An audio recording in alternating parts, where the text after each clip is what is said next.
सवाल ये पैदा होता है जब हम बैरूनी खतरात की भी बात करते हैं कि किसी को बैरूनी तौर पर पाकिस्तान को नुकसान पहुंचाने के लिए आखिर ज़रूरत क्या है? जो हमने खुद इसके साथ कर दिया है, क्या वो काफ़ी नहीं है? वैसे किसी को क्या ज़रूरत पड़ी अपनी मईशत का नुकसान करे और आकर पाकिस्तान को नुकसान पहुंचाए, जबकि हम खुद ही काफ़ी हैं इसके लिए? हाथ नहीं मिलाया।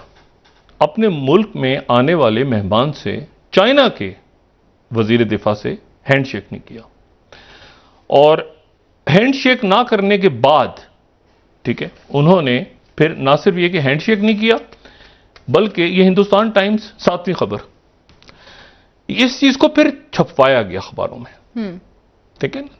Hindustan times 7th slide, Rajnath Singh skips handshake with Chinese defence minister, remind China of LAC violations. में चाइना के डिफेंस मिनिस्टर इंडिया में मौजूद हैं और इंडिया के जो डिफेंस मिनिस्टर हैं उन्होंने उस तरीके से उन्हें हैंडशेक नहीं किया, मतलब एक वार्म वेलकम जैसे दूसरों को किया वैसे नहीं किया। आपको नहीं लगता कि इंडिया अब इस टाइम पे अपनी टेरिटरी को लेके, खासतौर पे लद्दाख को लेके बहुत सीरियस है चाइना के मामले में, और पाकिस्तान का क्या रोल है अभी? पाकिस्तान ने पहले तो कश्मीर पे ग्राउंड लूज़ किया है, उसके बाद इन्होंने गिलगित बल्तिस्तान पे भी ग्राउंड लूज़ कर रहे हैं। अब वो पहले कह रहे थे कि ये कह रहे थे कि हमने कश्मीर लेना है, तो अब कह रहे हैं कि हम कश्मीर तो हमारा था ही, ठीक है, इंडिया वाले अब ये कह रहे हैं। हाँ, अब हम गिलगित बल्तिस्तान भी लेंगे और बलूचिस्तान को हम आज़ादी भी दिलवाएंगे। इस तरह आप नहीं करते, मतलब ये बड़ी, मैं बहुत, मेरे लिए ये हैरानकुन बात है कि अगर ये फिर ये 15वीं स्लाइड देखें, times of India, Rajnath Singh कि उन्होंने ये किया। चाइना की तरफ से एक स्लो, बड़ा हल्का सा, धीमा सा रिस्पांस था। उन्होंने कहा कि हम बॉर्डर मैनेजमेंट, उन्होंने इसका कोई जवाब नहीं दिया। जो स्टेटमेंट आई यहां से कि स्नप कर दिया, ये कर दिया, चाइना ने बड़ा खामोशी से उसका रिस्पॉन्ड किया। जय हिंद दोस्तों, आप लोगों को तो पता ही होगा कि यार SCO की मीटिंग चल रही है और चाइना, अफगानिस्तान और भी बहुत सारे अच्छे देशों से डिफेंस मिनिस्टर आएंगे। बट यार इंडिया ने सबका वार्म वेलकम किया, और ऐसा वेलकम किया कि जैसा किसी ने पहले उम्मीद भी नहीं की होगी, और ऐसा वेलकम कभी हुआ भी नहीं होगा। बट यार चाइना और अफगानिस्तान, खास करके चाइना हमेशा अपने सीज फायर तोड़ता रहता है और आर्मी अपने इंडिया के साथ जंग करता रहता है। आप लोगों को पता ही है, उकसाने की कोशिश करता है इंडिया को। तो राजनाथ सिंह ने उनको कड़ा जवाब दिया। पहली बात तो उनका वेलकम तो अच्छे से किया गया, सारी फैसिलिटीज दी गई, बट उनके साथ हैंडशेक नहीं किया।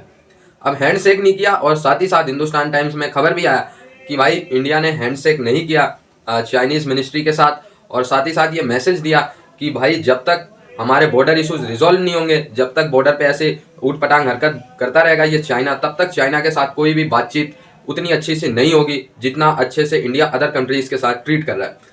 तो भाई चाइना की गलती। चाइना के डिफेंस मिनिस्टर SCO की मीटिंग के लिए इंडिया के, वहां पर दूसरे कंट्रीज के भी डिफेंस मिनिस्टर मौजूद थे। सबको इंडियन डिफेंस मिनिस्टर की तरफ से वार्म वेलकम किया गया, लेकिन चाइना के डिफेंस मिनिस्टर को ना तो शेक हैंड किया गया और उस तरीके से अप्रिशिएट, उस तरीके से वार्म वेलकम नहीं किया गया। क्या इंडिया अब अपनी टेरिटरी को लेकर, क्या इंडिया अब लद्दाख के इशू को लेकर सीरियस हो चुका है? तो दोस्तों, राजनाथ सिंह जी ने चाबी भर दी।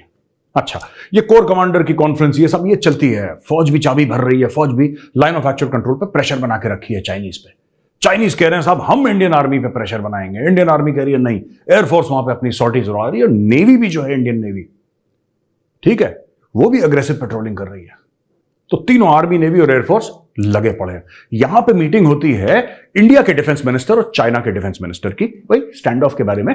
लाइन ऑफ एक्चुअल कंट्रोल में साहब आपने वायलेट करा, आपने वायलेट करा, वो तू मैं की लड़ाई काफी टाइम से चल रही है। Fact of the matter is कि जो चाइनीज हैं वो तो समझते हैं पूरा लद्दाख हमारा है, वो तो समझते हैं पूरा अरुणाचल हमारा है, वो रूस का समझते हैं कि व्लादिवोस्टॉक पूरा उनका है, जो रूस का, वो ताइवान अपने को। तो दुनिया में कोई ऐसा देश नहीं है, ठीक है, जिसको चीनी अपना नहीं मानते। तो उसी तरीके से हरकतें भी करते हैं, और यहां पे हमने उनका बैंड बजा रखा है। खैर, राजनाथ सिंह जी ने कमाल कर दिया। अच्छा, Rajnath Singh ji is a very soft spoken, जिसको कहते हैं ना, तमीज से बात करने वाले, बड़े सोफिस्टिकेटेड किस्म के शख्स हैं। लेकिन यार, every man has a threshold. मुझे लगता है राजनाथ सिंह जी भी इरिटेट हो गए, और मोदी सरकार की तरफ से एक पैगाम है, और बड़ा स्ट्रिक्ट, बड़ा सख्त किस्म का एक बयान दिया है भारत ने चाइनीज डिफेंस मिनिस्टर को। बोला कि नहीं, अब फौजियों को नहीं, जो इनका डिफेंस मिनिस्टर आएगा ना, उसको समझाएंगे। अब मैं आपको देता हूं इन्होंने बोला क्या है। India has sent a strong message to China during the first meeting of defence ministers of the two nations since the Galwan. ये पहली मीटिंग है गलवान के बाद दोनों देशों के डिफेंस मिनिस्टर की। और राजनाथ सिंह जी ने यह बोला है कि violation of existing agreements has eroded the entire basis of bilateral relations. देखिए, जब डिप्लोमेसी में, ठीक है साहब, जब बात कही जाती है ना, हर एक फुल स्टॉप, हर एक कॉमा, हर एक शब्द की अहमियत होती है, हर एक लफ्ज की अहमियत होती है। ऐसे ही नहीं कहा दिया जाता। अब देखिए इसमें बोला क्या है, वायलेशन ऑफ एग्जिस्टिंग अग्रीमेंट्स। अब वायलेशन ऑफ एग्जिस्टिंग अग्रीमेंट्स क्या है, मैं आपको बताता हूं। वायलेशन ऑफ एग्जिस्टिंग अग्रीमेंट, ये 4-5 अग्रीमेंट हमारी साइन हो रखे हैं चाइना के साथ। वायलेशन ऑफ एग्जिस्टिंग अग्रीमेंट का यह मतलब नहीं है कि चीन चढ़ दौड़ा हमारे ऊपर। बात यह है कि लाइन ऑफ एक्चुअल कंट्रोल कोई एक लाइन नहीं है। पहले मैं आपको यह समझा दूं, फिर मैं आपको तफसील से बताऊंगा। एक लाइन नहीं है। जैसे माना कि ये इस तरफ चीन है, तिब्बत कह लीजिए, इस तरफ चीन है और इस तरफ भारत है, राइट। चीन कहता है कि ये वाला एरिया हम मानते हैं इसको लाइन ऑफ एक्चुअल कंट्रोल, चीन इसको लाइन ऑफ एक्चुअल कंट्रोल मानता है। आप समझ रहे हैं, हम इसको लाइन ऑफ एक्चुअल कंट्रोल मानते हैं, चीन इसको मानता है, और दोनों एक लाइन ऑफ एक्चुअल कंट्रोल को नहीं मानते। जब भी भारत उधर जाता है तो चीन कहते हैं भारत अंदर आने की कोशिश कर रहा है। जब चीन लाइन ऑफ एक्चुअल कंट्रोल, जिसको हम लोग मानते हैं लाइन ऑफ एक्चुअल कंट्रोल, बिल्कुल वहां तक आ जाता है, बिल्कुल लाइन ऑफ एक्चुअल कंट्रोल पे बिल्कुल खड़ा हो जाता है उसके सामने, तब हम लोग कहते हैं कि चाइना वायलेट करने की कोशिश कर रहा है। बात सच में यह है कि लाइन ऑफ एक्चुअल कंट्रोल एक है ही नहीं, यह परसेप्शनल है। मैं इसलिए जानता हूं क्योंकि मैं वहां पर नौकरी कर चुका हूं, ठीक है। और हम लोग मानते हैं, चीनी मानते हैं, परसेप्शनल है। अब चाइना मना कर रहा है कि नहीं, एक लाइन नहीं खींचेगी यार। चाइना इस बॉर्डर डिस्प्यूट को जिसको कहते हैं कि सॉल्व करने की कोशिश कर ही नहीं रहा, चाहता भी नहीं है वो सॉल्व। क्योंकि चाइना अगर मान जाएगा कि लाइन ऑफ एक्चुअल कंट्रोल ये है, इसका मतलब चाइना ये भी कह रहा है कि फिर अरुणाचल चीन का नहीं है, लद्दाख चीन का नहीं है। वो तो चाहता ही दोनों राज्य, उत्तराखंड भी चाहता है वो, ठीक है।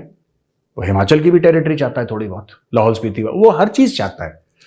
चीन हर चीज चाहता है। वो एक लालची बच्चा होता है ना, जो बुफे में जाता है शादी के और उसको हर चीज खानी होती है, चाहे वो बर्बाद कर दे, वो चीनी उस लालची बच्चे के जैसा। एनीवे, तो यहां पे जो बड़ा धमाकेदार बयान दिया है राजनाथ सिंह जी ने, उन्होंने ये बोला है कि वायलेशन ऑफ एग्जिस्टिंग एग्रीमेंट, जो आपने और हमने साइन करा था, ये जो हम में तुम में करार था, तुम्हें याद हो कि ना याद हो, है?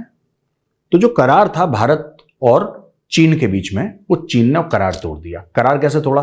बोला कि साहब कुछ kilometre, I think it's 3 kilometre, अब मुझे याददाश्त मेरी इतनी वो नहीं है, 3 किलोमीटर इस तरफ, 3 किलोमीटर उस तरफ, हथियार लेके कोई नहीं आएगा, ठीक है। कोई ऊंची आवाज में बात नहीं करेगा, फायरिंग प्रैक्टिस भी नहीं होगी ऊंची आवाज में, तो खैर इन द सेंस की अग्रेसिव जेस्चर्स की बात है, नॉट की वॉइस से, अग्रेसिव जेस्चर्स की बात है। वहां पे फायरिंग प्रैक्टिस रेंज में जो फौजी करते हैं वो भी अलाउड नहीं है। तो चीन ने ये सब करार तोड़े। इससे क्या हुआ, जब भारतीय फौज को लगा कि चीन का घुसने का इरादा है भारत के अंदर, ठीक है, पेट्रोलिंग पॉइंट 15 जब हुआ, जब भारत को ऐसा लगा, भारतीय सेना को लगा कि बस चीनी आ रहे हैं और कुछ ही समय के बाद ये भारतीय एरिया में घुस जाएंगे, तो हमारे फौजी भी वहां पे पहुंच गए और वहां पे शुरू होती है गलवान की लड़ाई, ठीक है, जिसमें काफी चीनी मारे गए और हमारे जो भाई थे वो भी वीरगति को प्राप्त हुए। वो बड़ी तगड़ी लड़ाई है गलवान की। एनीवे, तो अब भारत चाहता है कि मामला सॉल्व हो जाए, चीन नहीं चाहता। इसीलिए राजनाथ सिंह जी ने, इसको मैं बता रहा हूं, ये डिप्लोमेटिक लैंग्वेज में अगर देखा जाए तो it's a very big statement जो भारत ने दिया है, बहुत ही तगड़ा स्टेटमेंट, बहुत ही बड़ा स्टेटमेंट दिया है। द रक्षा मंत्री categorically conveyed that the development of relations between India and China is premised on the prevalence of peace and tranquillity at the borders, यानी कि जो भारत और चीन के बीच में रिश्ते हैं ये इस पर निर्भर करते हैं कि लाइन ऑफ एक्चुअल कंट्रोल पे शांति हो। और भारत का कहना है कि जो रिश्ते की बुनियाद है, यानी कि लाइन ऑफ एक्चुअल कंट्रोल पे शांति हो, इसको आपने भंग कर दिया, आपने करार तोड़ दिया। तो भारत ने सीधा अक्यूज करा है चाइना को और बिल्कुल ठीक करा। ये तो चाइना खुद ही मानता है। तो चाइना ने कहा कि हम अब थोड़े अपने बॉर्डर मैनेजमेंट पे ध्यान देंगे और इंडिया के साथ जो इश्यूज हैं उसको और अच्छे से सुलझाने की कोशिश करेंगे। चाइना को भी पता है कि यार वो ऐसी हरकतें करता रहता है उल्टी सीधी, लेकिन यार इस पे भिखारिस्तान जल गया कि यार इंडिया ने पहली बात हैंडशेक नहीं किया और चाइनीज का रिएक्शन इतना स्लो, मतलब चाइनीज ने उनको बुरा माना ही नहीं कि इंडिया ने हमारे साथ हैंडशेक नहीं किया। एटलीस्ट चाइनीज को बुरा तो मानना चाहिए था। भिखारिस्तान ये सोच रहे हैं कि चाइनीज को बुरा मानना चाहिए था इस बात का कि राजनाथ सिंह ने हैंडशेक नहीं किया और कुछ एक्शन लेना चाहिए था। अब भिखारियों, सालों तुम्हारा तो कश्मीर तो गया ही, अब तुम्हारे हाथ से गिलगित भी जाएगा और जो 2-4 स्टेट है वो भी तुम्हारे हाथ से जाने वाला है। भिखारियों सालों, मतलब कुत्तों जैसी औकात नहीं है। ये सोच रहे हैं कि भाई इंडिया और चाइना आपस में भिड़ जाए, बट ये सोचो कि इंडिया और चाइना बैठ के आपस में बातचीत कर रहे हैं और भिखारिस्तान का कोई बंदा इधर जो है डिफेंस मिनिस्टर, तो खैर चलो बिलावल कैसे भी करके आगे, खैर उनका आना ना आना एक तरीके से बराबर ही है। बट अबे भिखारियों सालों, तुम इंडिया और चाइना तो कम से कम आपस में बात तो कर रहे हैं, तुम कहाँ हो? तुम तो सालों भीख मांगते फिर रहे हो, कभी चाइना जा रहे हो तो कभी उधर जा रहे हो, थप्पड़ मार के भगाए जा रहे हो तुमसे। मतलब तुम्हारे देश में ही इतनी उल्टी सीधी हरकतें मची हुई है, कोई खाने के लिए रो रहा है, कोई आटे के लिए रो रहा है, और उधर मतलब कि भाई ऐसी स्थिति हो गई है कि कीड़े की तरह, नालियों की तरह लोग अपनी जान झोंक रहे हैं। और तुम बोलते हो कि यार इंडिया और चाइना में लड़ाई हो जाए। सालों दोनों, बेशक से आप लोगों को पता हो इंडिया चाइना में कॉन्फ्लिक्ट होता रहता है, बट सबसे ज़्यादा ट्रेड भी इंडिया चाइना में होता है। तो भाई इंडिया चाइना का मसला है, इंडिया अपने तरीके से सुलझा लेगा चाहे जैसे, बट भिखारियों स्थानियों की ऐसी जलती है ना कि भाई जब इंडिया ने मतलब स्ट्रिक्ट मैसेज दे दिया चाइना को और चाइना ने अपनी गलती मानी, एक्सेप्ट की, तो इसमें भिखारियों को बुरा लग गया कि यार चाइना इतना रहम कैसे हो गया इंडिया के साथ। तो भाई अभी देखो इंडिया तुम्हारे साथ आने वाले टाइम में क्या क्या करता है। खैर अभी आप लोग जुड़े रहे भाई न्यूज़ एनालिसिस पे ऐसी वीडियोस के लिए, तब तक के लिए धन्यवाद, जय हिंद।